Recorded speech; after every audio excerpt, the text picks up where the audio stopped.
오늘은 제 39번째 주일 104번째 질문에 대한 즉 5계명에 대한 말씀을 서로 살피며 은혜를 나누고자 합니다. 104번째 질문과 대답을 먼저 한번 해보도록 하겠습니다. 제 5계명에서 우리를 향하신 하나님의 뜻은 무엇입니까? 나의 아버지와 어머니 그리고 웃 어른들을 존경하고 사랑하며 순종하라는 것입니다. 그들이 나를 훈계하고 징계할 때 그들에게 순종하고 복종하라는 것입니다. 하나님께서 그들을 통하여 우리를 다스리시기 때문에 되도록이면 그들의 결점까지도 참고 받아들이라는 것입니다.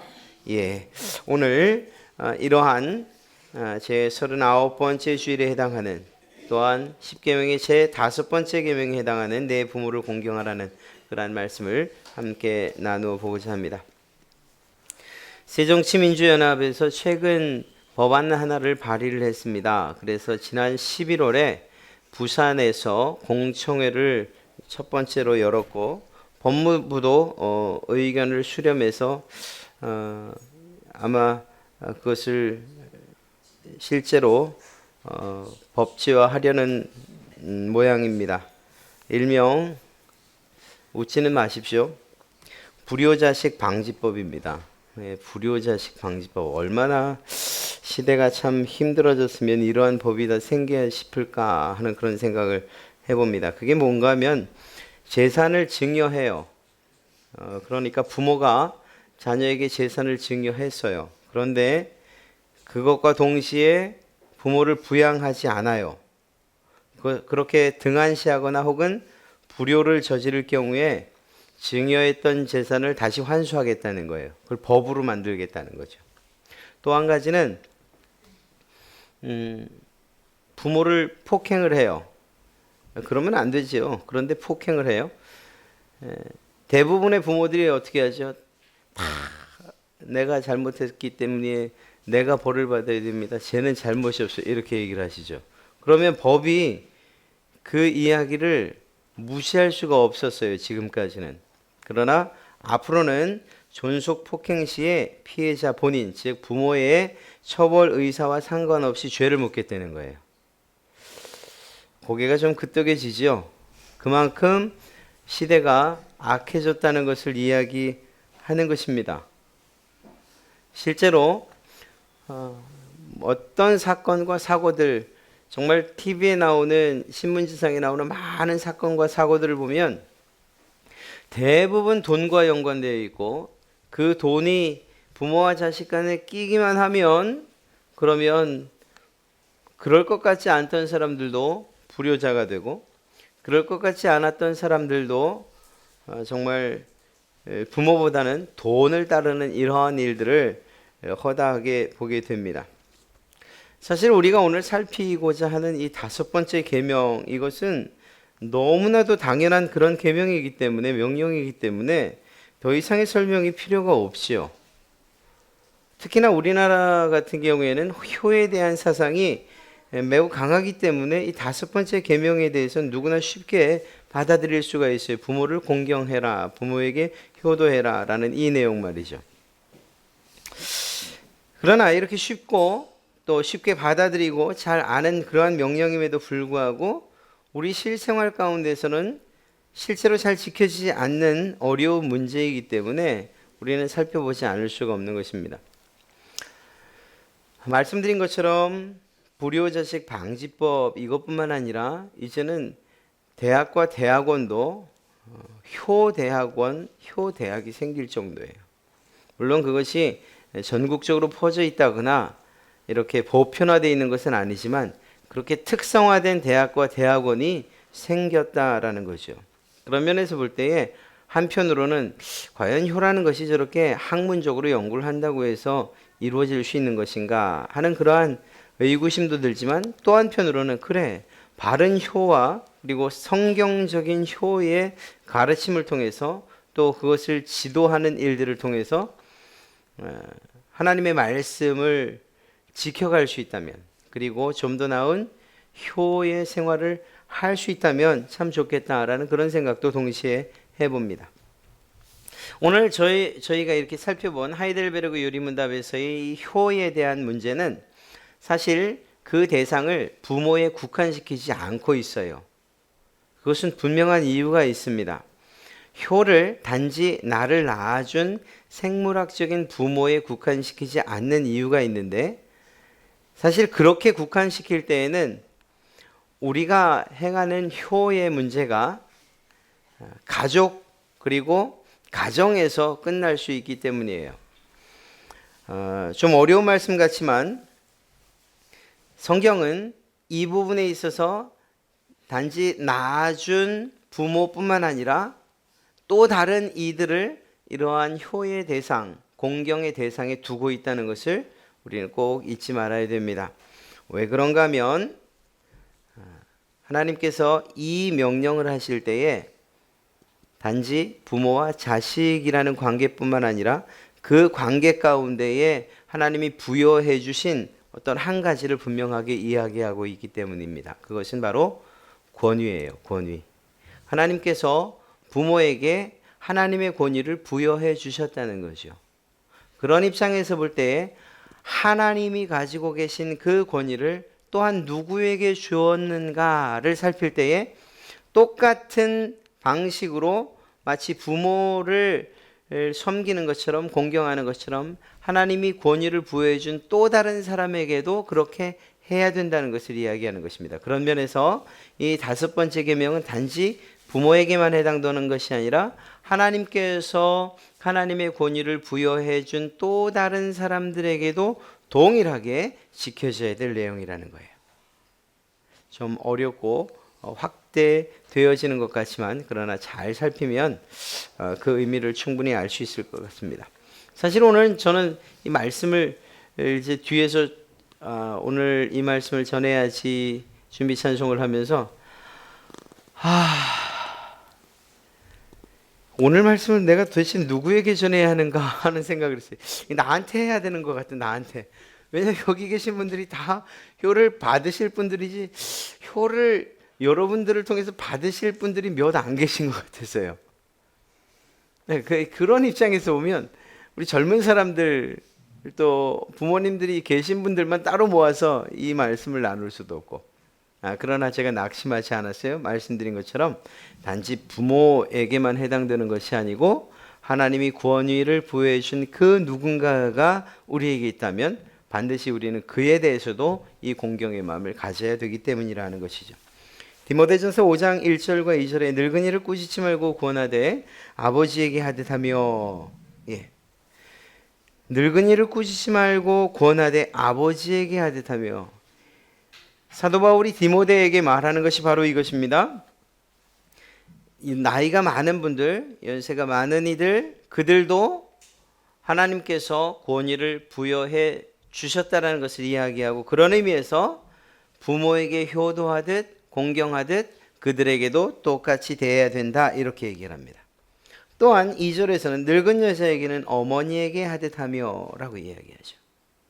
그래서 연배가 많은 인생의 연륜이 있는 그들을 부모와 똑같은 그러한 위치에서 공경하라고 이야기하고 있는 것을 보게 됩니다. 엘리사가 또 엘리야를 향해서 이렇게 얘기를 합니다. 내 아버지여 내 아버지여 이스라엘의 병거와 그 마병이여. 사실 아버지 관계가 아니죠. 스승이에요. 그런데 그렇게 부를 수 있었다라는 것입니다. 물론 스승이라는 그러한 권위를 하나님께서 그 스승에게 부여해 주셨지만 그것을 이 엘리사는 아버지라고 부를 만큼 그렇게 인정하고 있다라는 것이죠.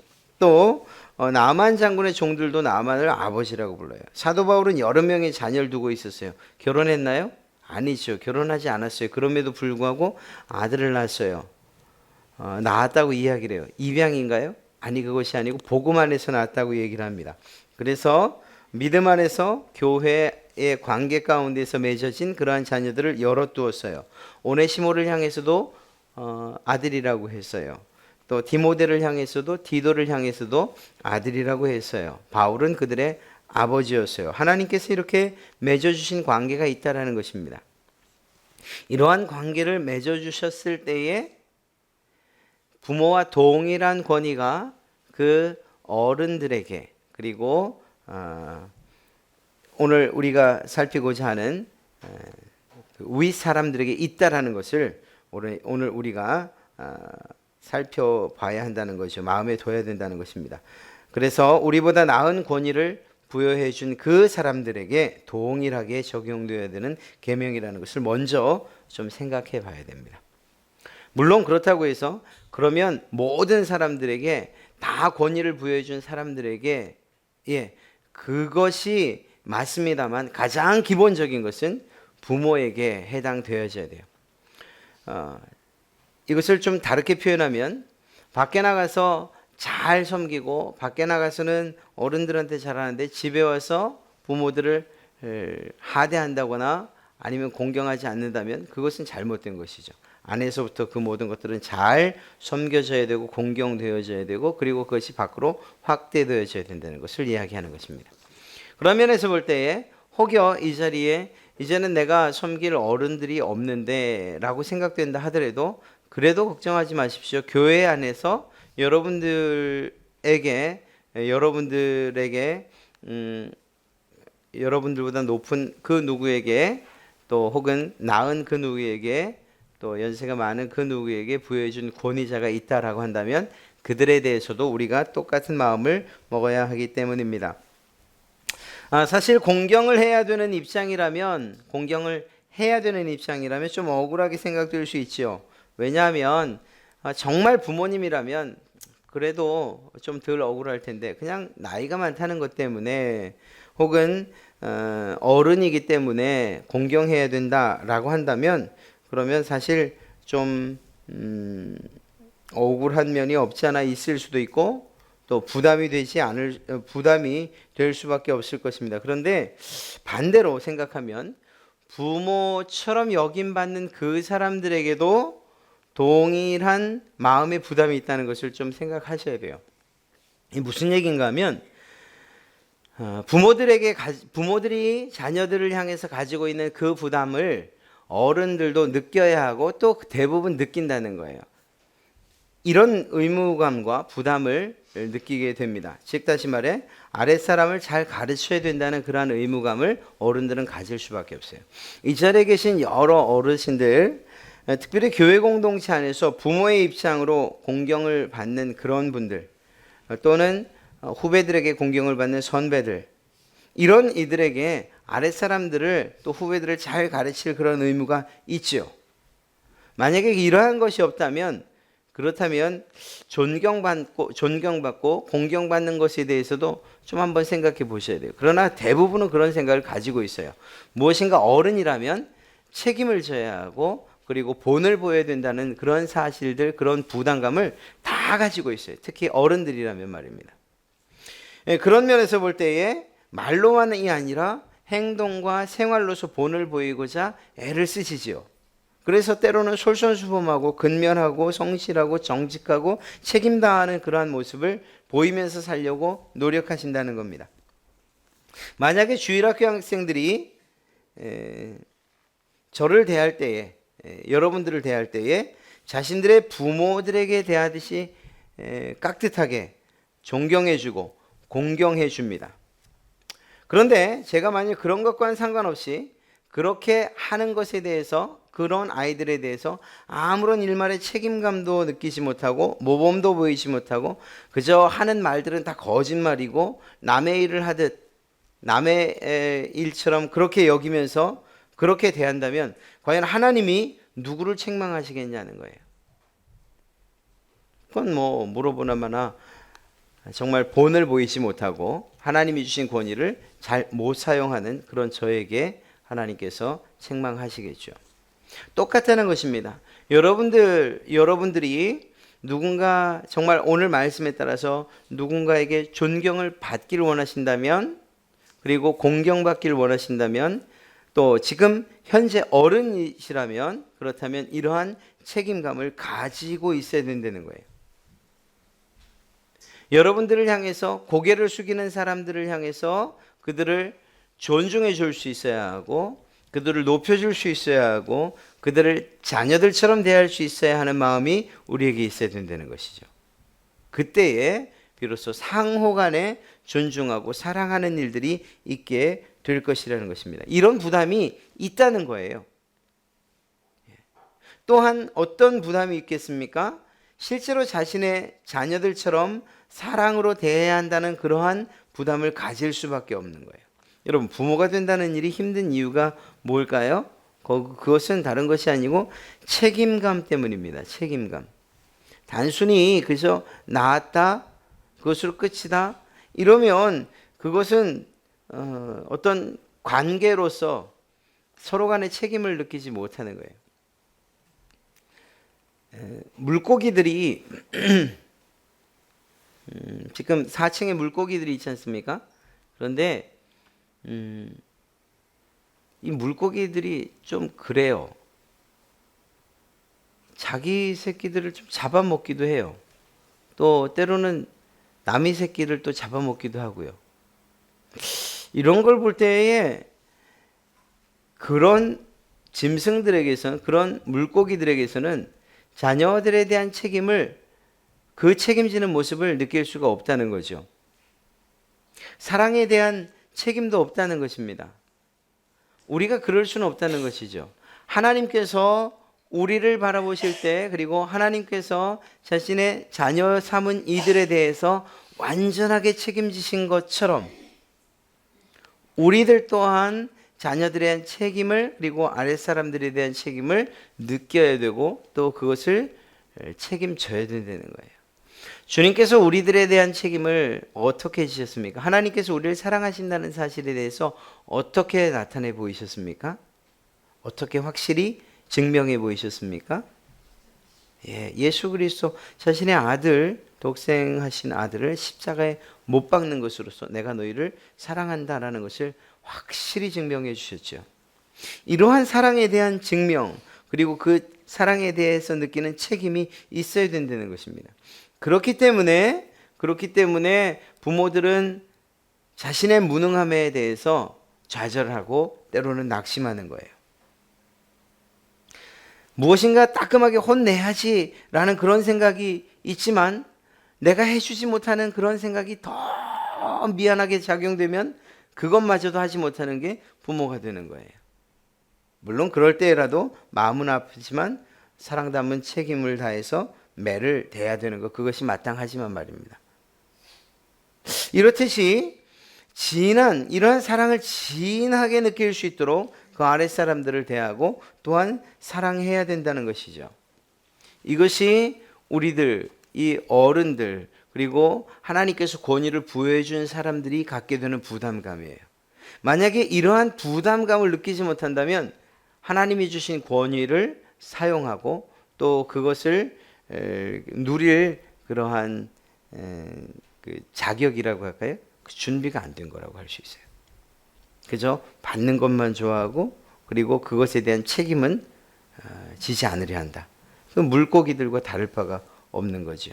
그래서는 안 되는 거라고 오늘 1차적으로 얘기하고 있습니다. 사실 오늘 부모를 공경하라는 입장에서 이야기를 해야 되는데 오히려 부모 된 사람들, 위에 있는 분들에 대한 이야기를 제가 먼저 꺼낸 것 참 송구스럽습니다. 그러나 그것이 준비가 되어야 아랫사람들이 공경을 할 때에 그때 비로소 올바른 관계로서 맺어질 수 있기 때문에 이 말씀을 먼저 드리는 거예요. 부모들이 존중을 받을 만한, 그리고 하나님이 주신 권위를 제대로 사용할 만한 준비가 되어 있어야 된다는 거예요. 그런 면에서 아까 처음 시작할 때 말씀드렸던 것처럼 단지 생물학적으로 부모와 자녀의 관계로서의 효를 이야기해서는 안 된다고 말씀드린 거예요. 하나님이 부여해 주신 이 권위적인 측면에서 볼 때에 그 권위를 깊이 생각하는 부모들이 하나님께서 주신 권위를 어떻게 하면 잘 사용할까 고민하고, 또 자녀들은 우리 아버지가 혹시 돈이 없어도, 우리 아버지가 능력이 없어도 그래도 하나님이 우리 아버지에게 주신 권위가 있으니 내가 하나님에게 복종하는 것처럼 우리 부모에게 복종해야지, 이런 생각이 드는 거죠. 그래서 하나님이 주신 권위라는 매개를 가지고서 부모들은 또 자녀들은 서로를 존중하고 서로를 사랑할 수 있게 되는 거예요. 이것이 빠지고 나면 그러면 사실은 아까 처음 말씀드렸던 것처럼 돈 때문에 의가 상하고 돈 때문에 부모 자식이 정말 관계를 끊고 나몰라라 하는 일들이 일어날 수밖에 없는 거예요. 그 가운데에 하나님께서 부여해 주신 권위가 있다고 믿는다면 어떻게 그렇게 쉽게 불효를 또 관계를 끊을 수가 있겠냐는 말입니다.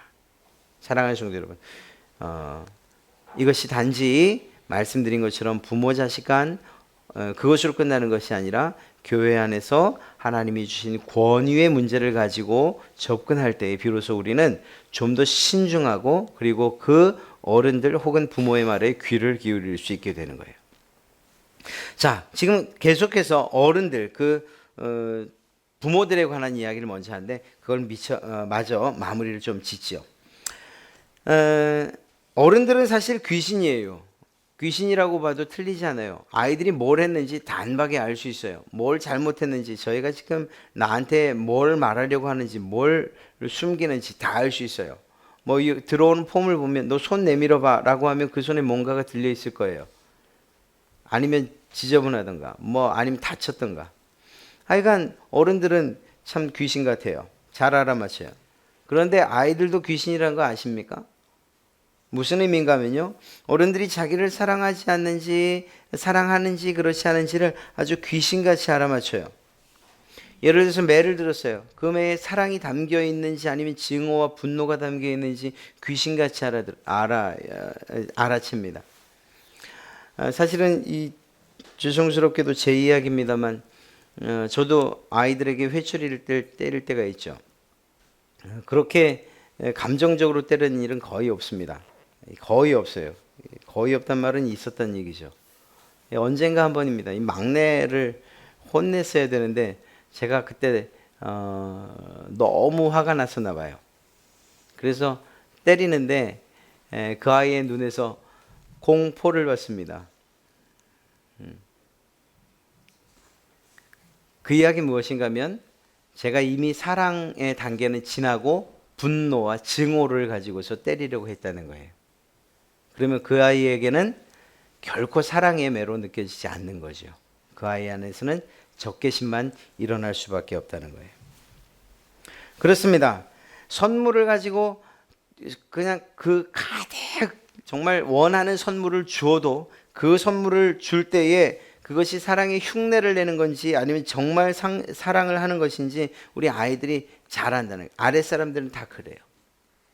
어른들만 눈치가 있는 것이 아니라 아이들도 눈치가 있죠.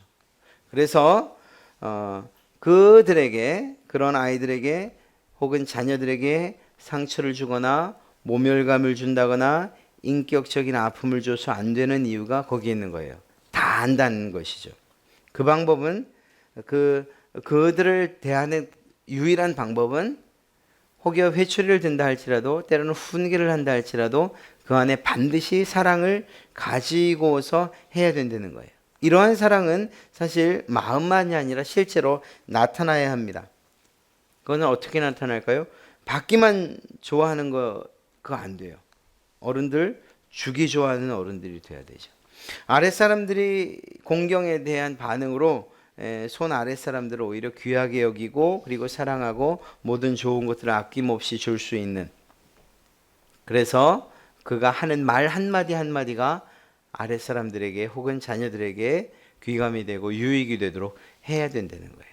이러한 책임이 있어요. 이러한 책임을 다할 때 드디어 이제 우리는 그 다음 단계로 넘어가서 그렇다면 아랫사람들이 어떻게 이러한 하나님의 권위를 가진 사람들에게 공경해야 하는가를 이제는 살필 수 있게 되는 거예요. 어떤 면에서 우리는 하나님이 부여해 주신 권위를 이미 부여받고 있는 사람들이기 때문에 제가 이 말씀을 먼저 드린 거예요. 자녀들은 조금 더 지나면 하나님이 부여해 주신 그 권위를 가지고서 또 자기 아이들을 가르치겠죠. 지금 이 자리에 계신 분들은 그 권위를 이미 받았기 때문에 받은 자로서 아랫사람들에게 어떠한 마음을 가져야 하고 어떤 부담을 느껴야 되고 어떤 책임을 가져야 하는가를 먼저 말씀드린 것입니다. 자, 이러한 준비가 된 하나님께로부터 내가 부모의 권위를 받았다고, 또 하나님께로부터 내가 흰 머리에 정말 어른으로서의 권위를 받았다고 생각하는 여러분들, 그러한 여러분들, 그래서 그 책임을 다하고 사랑으로 아래 사람들을 품고자 다짐한 여러분들에게, 그렇다면 아래 사람들은 어떤 모양으로 공경해야 할까요? 사실 아래 사람들은 좀 교만스러워요. 어른들에 대해서 말을 함부로 할 때가 참 많아요. 제가 일전에도 말씀드렸던 것처럼 이 좋지 않은 표현들이 있었는데 이제 점점 바뀌어져 가고 있는 거예요. 저는 얼마나 기쁜지 몰라요. 무슨 말인가 하면 노인이라는 말을 참 많이 쓰잖아요. 저는 이 용어를 개인적으로 좋아하지 않았어요. 그런데 이제는 TV 프로그램이나 이런 신문이나 뭐 하여튼 매체에서 어르신이라는 표현들을 자주 써요. 이럴 줄 알았으면 제가 미리 캠페인을 좀 벌일 걸 그랬어요. 자, 제가 왜 그런가 하면 틀린 말은 아니죠. 늙은 사람, 뭐 틀린 말입니까? 그런데 뭔가 경멸하는 때에 대부분의 그 단어가 사용되기 때문이에요. 아닌 것 같다고요? 예, 제가 나이가 들어서 이제는 어른이 됐어요. 그런데 지나가는 아이들이 저 노인 목사님 맞지? 이렇게 하면 전 기분 굉장히 나쁠 것 같아요. 여러분들은 괜찮을 것 같아요? 혹은 우리 아이들이 저를 칭찬하는 말로 이렇게 얘기할지도 몰라요. 우리 노친네 말이야 참 괜찮아. 이렇게. 한번 제가 오늘 우리 애들한테 한번 시켜볼까요? 아빠한테 노친네라고 한번 해볼래? 그러면 저는 화가 확 날지도 몰라요. 사실 별로 어감이 좋지 않아요. 틀린 말은 아니지만. 그런 면에서 좀 좋은 표현이 있잖아요. 할아버지, 할머니, 어르신.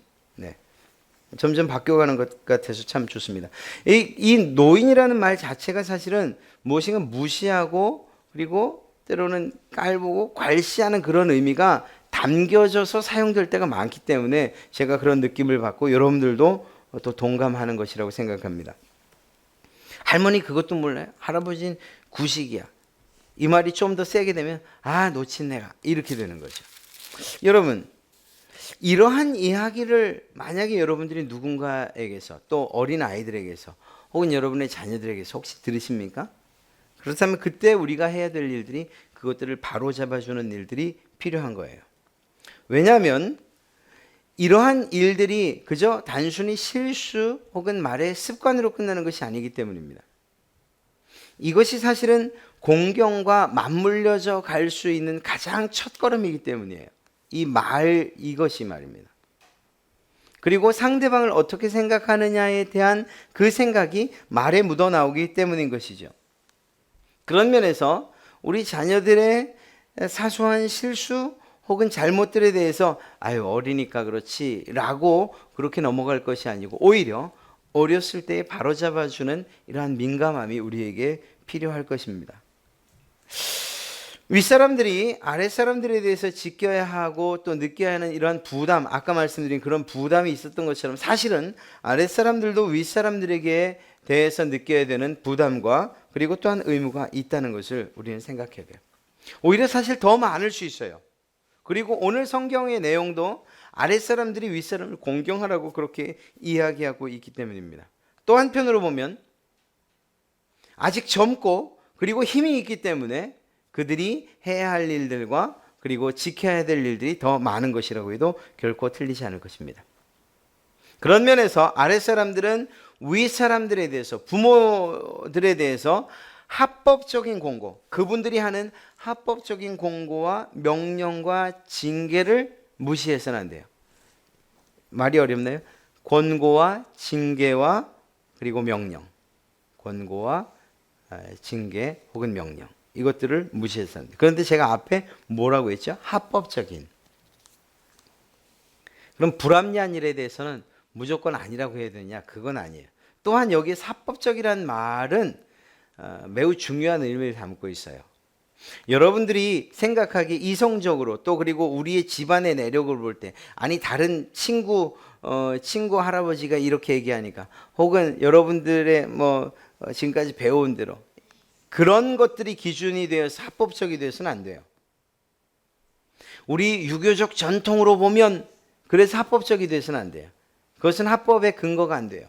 여기에서 오늘 제가 말씀드리는 합법적인 공고와 명령과 징계라고 할 때 이 합법은 바로 하나님의 말씀, 성경 말씀을 기준으로 하라는 그러한 의미입니다.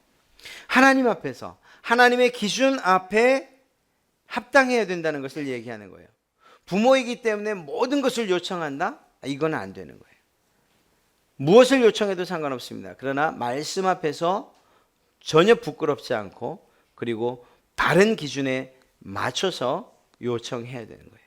때로는 징계를 해야 되는 거예요. 때로는 명령을 해야 되는 것이고 때로는 공고를 해야 되는 거예요. 이것이 그렇게 합법적인 성경에 기준한 것들일 때 비로소 아랫사람들은 그것에 대해서 정말 순종, 때로는 복종해야 될 의무가 있는 것이죠. 왜일까요? 그것이 부모의 입술을 통해서 나왔지만 부모의 명령이 아니고 누구의 명령이기 때문이죠? 하나님의 명령이기 때문인 거예요. 부모의 권위, 단지 생물학적인 부모의 권위로 명령하는 것이 아니고 하나님께서 부여해 주신 권위를 가지고 하나님의 말씀을 가지고 때로는 징계하는 것이기 때문에 순종해야 되는 거예요. 단지 부모의 기분으로서 너 오늘은 이래야 될 것 같다. 내일은 또 바뀌어서 그건 괜찮을 것 같아. 이렇게 변하는 그러한 사람의 기준이 아니라 변함없는 하나님의 말씀으로 때로는 권고하기 때문이죠. 그래서 어찌 보면 또한 부모들에게 요구하는 것인지 모르지만 그러나 분명한 기준, 즉 합법적인 그러한 말씀을 가지고서 권고와 명령과 징계를 해야 된다는 것입니다. 이러한 경우에 부모나 혹은 윗사람은 매우 막중한 어떠한 자리에 놓이게 돼요. 무슨 말일까요? 하나님의 말씀을 가지고 있는 하나님의 대리자가 된다는 것입니다. 얼마나 중요한 위치인지 알 수가 없어요. 이 부분에 대해서 간과하고 무시하게 되면 그의 가르침을 받는 다른 그 밑에 있는 사람들, 아랫 사람들의 인생에 대해서 정말 우리는 책임져야 돼요. 잘못 가는 길에 대해서, 문제가 생기는 이러한 일들에 대해서. 만약 정당하고 합법적이고, 다시 말해서 하나님의 말씀에 비추어서 바른 훈계를 부모가 혹은 어른들이 했음에도 불구하고 자녀나 아랫사람들이 받지 않거나 인정하지 않는다면 이것은 단순한 부모에 대한 도전이 아니라 하나님의 권위에 대한 도전이 되는 것이거든요. 이 점을 우리는 분명히 해야 되는 거죠. 그리고 그 사실을 가르쳐야 되는 거예요. 아이들에게. 그리고 그것이 진정한 공경이라는 것, 오늘 이야기하고 있는 진정한 부모 공경이라는 것을 우리는 가르쳐야 되고 또한 배워야 되는 것입니다. 자녀들이 단지 그런 면에서 볼 때 우리가 정말 자녀들에게 하고 있는 명령과 공고들 그리고 훈계들이 바른가 이거 한번 생각해 봐야 돼요. 예를 들면 이거예요. 그냥 흔히 하는 예니까 저도 똑같이 한번 예를 들어보죠. 주일날 예배를 드리는 문제에 있어서 야, 넌 고3이니까 공부해. 나중에 대학 가서 정말 네가 실컷 앞에 나가서 뭘 해도 내가 말리지 않을 테니까 이번 1년만큼은 공부해.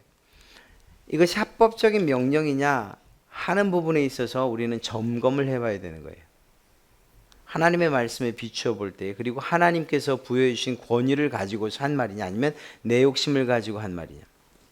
자, 그러한 명령에 대해서 그러한 부모들의 권고에 대해서 자녀들이 혹여 받아들이지 않고 정말 예배하기를 작정했다라고 한다면 오히려 그것은 부모로서 부끄럽게 여겨야 될 그러한 일들이 될 수 있다는 거죠.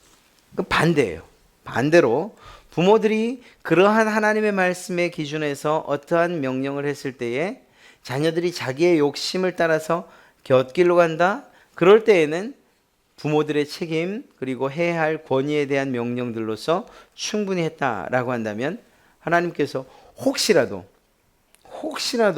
책임을 물으신다면 과연 누구에 물으실 것인가? 누구에게 물으실 것인가? 이러한 것들을 생각해 봐야 되는 거죠.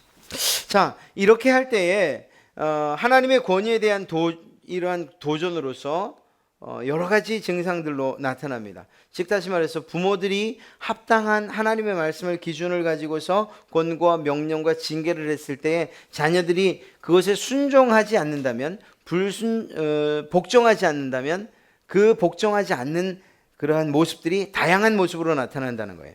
때로는 거절하고 때로는 도전적인 모습으로 나와요. 그것뿐만 아니라 어른들이 조금 힘을 잃었다 싶을 때는 멸시하는 것으로 나타나고요. 또는 때로는 시기하는 것으로 나타나고 때로는 반역하는 것으로 나타나죠. 때로는 불순종하고 욕하는 것으로 나타날 수도 있어요. 심한 경우에는 저주하거나 조롱하는 일로 부모를 향해서 그런 모습으로 나타날 수 있어요. 이외에도 많은 모습으로 나타날 수 있죠. 그러나 반드시 알아야 될 것이 무엇인가 하면 그것이 앞에 보이는 눈에 보이는 부모를 향한 그러한 시기, 반역, 불순종, 욕 돌리는 일 혹은 저주 혹은 조롱이 아니라 하나님을 향해서 하고 있다는 사실들을 자녀들은 분명히 알아야 된다는 거예요. 그런 면에서 우리는 정당한 그리고 하나님의 권위를 가지고서 합법적인 권고와 명령과 그리고 징계를 하는 부모들에 대해서 자녀들은 마땅히 순종해야 된다는 거예요. 그렇지 않으면 말씀드린 것처럼 하나님의 명령을 정면으로 거부하는 그러한 죄를 짓게 될 것이기 때문이에요. 이러한 점에 있어서는 부모들이 연약해지고 혹은 나이가 들고 혹은 돈이 없어지고 요즘 세상에야 그렇게 얘기를 하지. 하여튼 부모들이 돈을 좀 가지고 있어야 돼 이렇게 얘기를 하지만 그러나 성경적으로 볼 때는 혹여 모든 재산을 다 자녀들에게 나눠주고 이제는 빈털터리가 되고 연약해지고 혹은 심지어는 병원에 혹여 입원해 있다 할지라도 그분이 하나님의 말씀을 가지고서 합당한 권고와 명령과 징계를 한다면 자녀들은 그것에 대해서 마땅히 공경하고 순종해야 한다는 것입니다. 왜? 그가 하나님이 주신 권위를 가지고서 이야기하고 있기 때문에 말입니다. 여러분 한번 생각해 보시겠어요? 하나님의 권위에 도전했던 사람들이 성경에 어떠한 모양으로 어떠한 징계를 받는지 사실 그들의 최후는 성경에 수없이 많이 나타나고 있어요. 모세에게 도전했던 사람들 사실 모세 개인을 향한 것이 아니라고 하나님이 말씀하시죠. 나를 향한 것이라고. 정말 가나안 땅을 정탐하고 돌아온 그 사람들 둘은 정말 낙심할 만한 소리를 했고 둘은 백성들의 귀에 솔깃한 이야기를 해서 이제는 애굽으로 돌아가자라고 외칠 때 그리고 그 분노가 그만 돌들을 들어서 모세를 향해서 던져지게 될 때 그것은 하나님을 향해서 던진 것이죠. 하나님의 권위에 대한 도전이었어요. 그들이 결국 어떻게 됩니까? 단 2명을 제외하고 나머지는 다 광야에서 죽게 되죠. 고라가 그랬어요. 또 아론과 미리암도 그랬어요. 그들이 백혈병이 문둥병이 걸린 이유가 무엇이었어요? 하나님의 권위에 대한 도전이었죠. 그들은 모세에 대한 도전이라고 모세의 권위가 너무 막강하다고 힘이 너무 막강하다고 그래서 견제해야 된다고 그래서 그 일을 벌였을지 몰라요. 그러나 하나님은 그렇게 보지 않으셨다는 거예요. 하나님에 대한 도전으로 봤던 거죠. 엘리사를 조롱하던 42명의 아이들 다 어떻게 되죠? 암콤에 다 찢겨 죽어요. 우리는 이해할 수 없어요. 아니 도대체 뭐야? 그러나 그 아이들은 하나님의 권위에 대한 도전이었어요.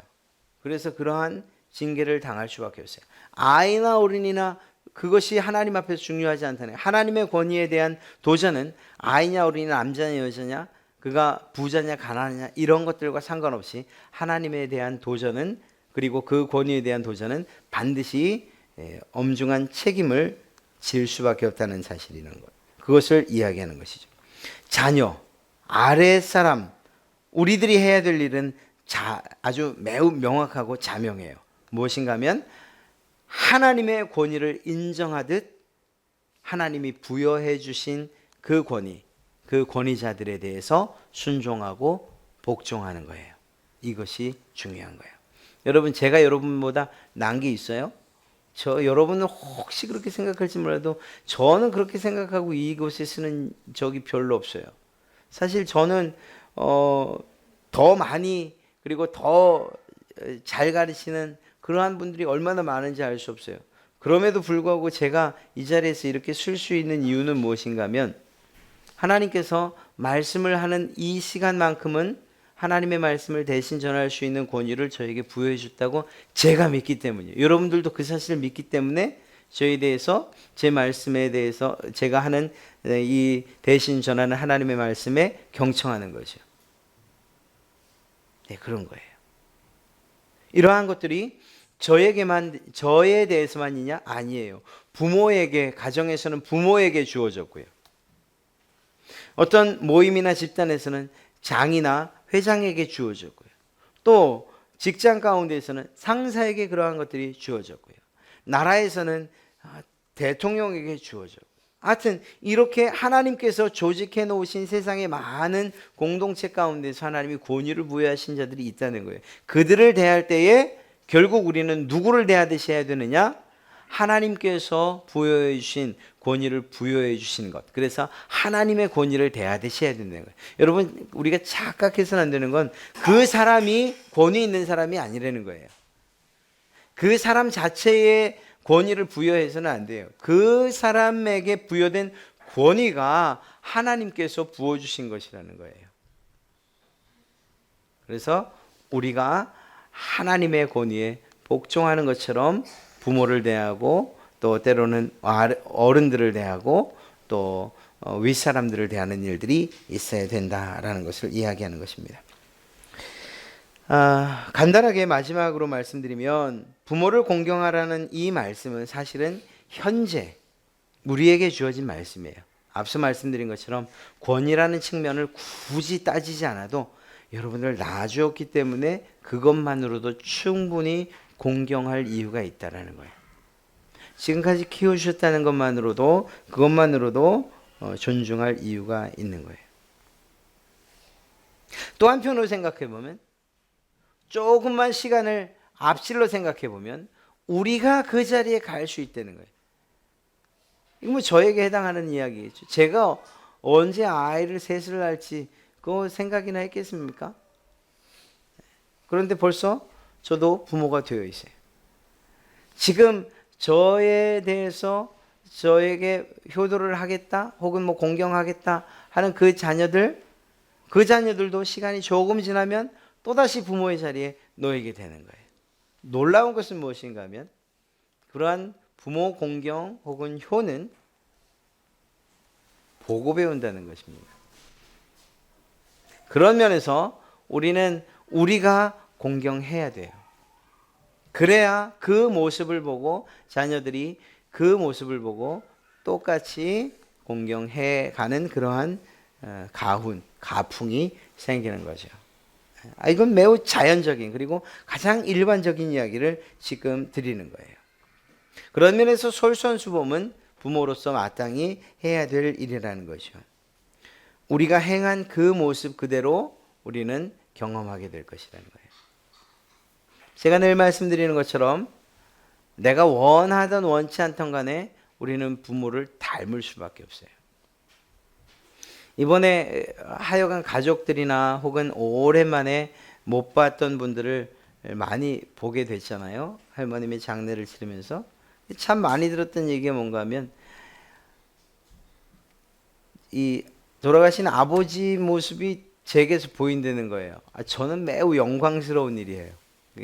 조금 더 제가 욕심이 생기고 제가 좀 부족해서 그렇지만 제가 더 듣고 싶은 얘기가 있고 실제로 그렇게 됐으면 싶은 건 좀 속도 닮았다 이런 얘기를 좀 들었으면 좋겠는데 하여튼 뭐 겉모양은 비슷비슷하대요. 뭐 웃는 것도 비슷하고 뭐 앉아서 뭐 고개 삐딱하게 얘기하는 것도 그렇고 앉는 뭐 일어서서 뭐 비슷비슷하대요. 저는 잘 모르겠어요. 그런데 그분들은 그렇게 얘기를 해요. 보고 배운 거예요. 제가 뭐 그 아버지 제가 이렇게 생각하겠어요. 아버지가 어떻게 앉았었지? 이렇게 앉았었나? 이렇게 웃으셨었나? 이래서 제가 그렇게 제 몸을 그런 모양으로 움직여 갔겠어요? 아니에요. 저도 모르는 사이에 그냥 봤던 것이 제 모습이 되고 제 습관이 되고 제 태도가 되고 제 생활이 된 거예요. 단지 겉으로 나타나는 모양만이 아니라 우리의 삶의 방식들이나 특별히 이 효에 대한 부분, 어른들을 공경하는 그러한 부분들도 그렇게 보고 배우시는 것이라는 것을 꼭 기억하시기 바랍니다. 그런 면에서 효하는 모습을, 공경하는 모습을 보일 필요가 있어요. 그러면 놀랍게도 그 자녀들은 그 모습을 보고 배우는 거예요. 그리고 또 그 자녀의 자녀는 그 모습을 보고 배우는 거예요. 매우 사적인 이야기입니다만 어제는 잘 잤어요. 그제는 잘 못 잤어요. 그제는 좀 힘들었어요. 저는 잘 자려고 했고 저희 집사람도 잘 자려고 했어요. 그런데 이 막내가, 이 기환이가 면벽을 하고 앉아갖고 벽을 쳐다보고 앉아갖고는 1시간을 우는 거예요. 할머니 보고 싶다고.